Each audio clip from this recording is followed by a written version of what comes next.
Mesdames et messieurs, messieurs les modérateurs, je tiens à remercier tout particulièrement les organisateurs de m'avoir invité à ce congrès et de m'avoir permis d'être présent parmi vous malgré mon absence physique. Nous allons parler cet après-midi des stratégies thérapeutiques dans les laxités postérieures du genou. Il y a une multiplicité des techniques chirurgicales et donc il faut absolument avoir une classification indispensable basée sur l'examen clinique qui va être un outil indispensable pour l'indication thérapeutique mais aussi l'évaluation de nos résultats. Dans ce papier, nous allons voir l'évaluation clinique de cette laxité postérieure du genou, le traitement chirurgical et quelques indications thérapeutiques. Tout d'abord, l'examen clinique de la laxité postérieure isolée du genou commence par l'évaluation de cet effacement de la tuberosité tibiale antérieure que nous connaissons bien. Il s'agit de mettre le genou à 70 degrés de flexion et à jour frisant, vous voyez effectivement cet avalement de la TTA qui est relativement classique et que nous connaissons bien. Le tiroir postérieur doit être évalué à 90 degrés sur un patient en décubitus dorsal, le pied en rotation neutre. Au passage, il faut que le tiroir soit réductible pour pouvoir parler de chirurgie sans problème au bloc opératoire.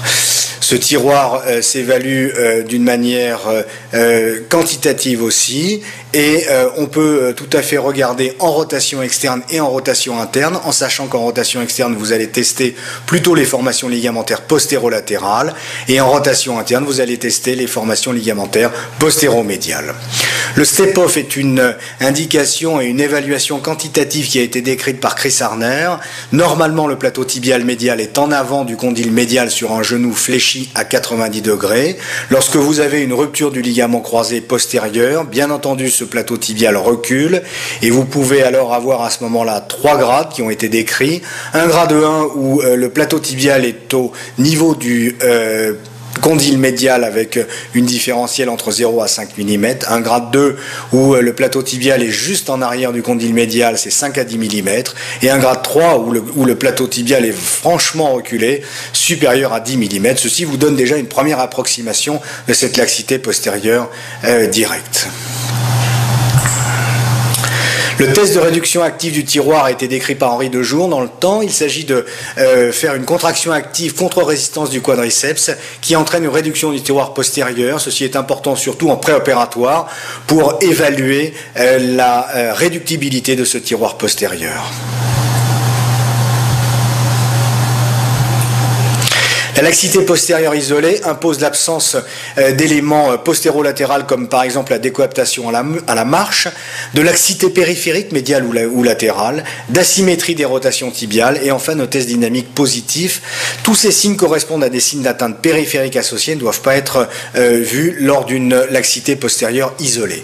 À la fin de cet examen clinique, vous pouvez classifier de manière anatomique vos laxités postérieures. S'il existe une atteinte postérieure directe, vous avez à ce moment-là une atteinte isolée du ligament croisé postérieur. L'atteinte postéro-postéro-latérale correspond à une atteinte du ligament croisé postérieur associée aux formations latérales et postérolatérales. L'atteinte postéro-postéromédiale correspond à une atteinte du ligament croisé postérieur associée à une atteinte des formations postéromédiales. Vous avez ici schématiquement à gauche la laxité postérieure directe où les deux plateaux reculent de manière simultanée. La laxité à droite postéro-postérolatérale où le plateau tibial latéral recule d'une manière plus importante en relation avec la translation et la rotation tibiale latérale.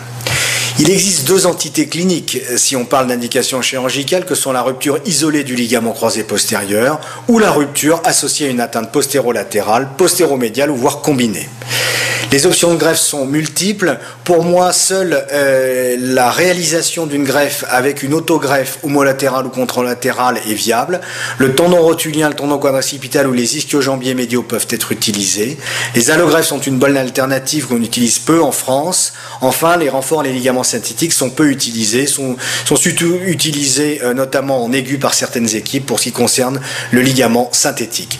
Voici les différents types de greffes que vous pouvez utiliser lors d'une chirurgie de croisée postérieure, et ça c'est pour réaliser un simple faisceau, le tendon rotulien, le tendon quadricipital ou les ischio-jambiers, et vous avez la possibilité avec le tendon rotulien ou avec le tendon quadricipital d'avoir une greffe en double faisceau qui vous permet de reconstituer le faisceau antérolatéral ou postéromédial. La reconstruction intra-articulaire répond à des règles très précises en termes de choix de greffe, de positionnement des tunnels osseux, de réalisation, arthroscopie ou chirurgie, de tenue mécanique immédiate de la greffe et de rééducation. On a affaire à un croisé postérieur, ça n'est pas un croisé antérieur, il faut lutter contre la gravité et il faut tout mettre de votre côté pour que la tenue mécanique soit relativement bonne au niveau de vos greffes.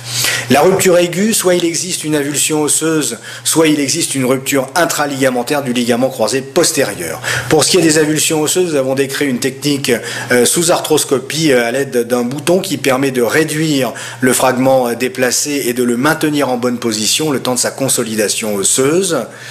Pour ce qui est des traitements des ruptures intraligamentaires, s'il s'agit d'une rupture aiguë, notre préférence va à la reconstruction avec une autogreffe d'un seul faisceau, de préférence le faisceau antérolatéral.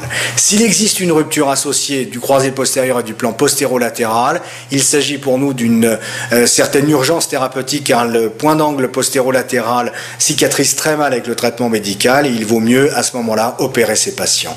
Pour ce qui est du point d'angle postéromédial, on peut effectivement donner sa chance à ce point d'angle de cicatriser à l'aide d'une attelle, à la seule condition c'est que vous arriviez à réduire la laxité postérieure, donc l'immobilisation d'une attelle spécifique au croisé postérieur apparaît tout à fait importante dans ce cas-là. S'il s'agit d'une atteinte chronique, il faut certainement associer la chirurgie et faire des gestes, notamment sur les lésions du tendon du poplité en proposant une plastie postérolatérale. La lésion du ligament collatéral latéral nécessitera une plastie du ligament collatéral latéral. S'il existe une désaxation en varus, l'ostéotomie tibiale de valgisation ou de normocorrection est à proposer certainement. Enfin, en cas d'atteinte du point d'angle postéromédial, les plasties postéromédiales sont à recommander. En conclusion, il s'agit d'une chirurgie difficile, qui nécessite une sémiologie et une terminologie précise. Il faut absolument corriger toutes les composantes de la laxité. La longueur des suites opératoires est longue, elle est 2 fois celui du ligament croisé antérieur et la reprise sportive est aux alentours du 12e mois post-opératoire. Je vous remercie de votre attention.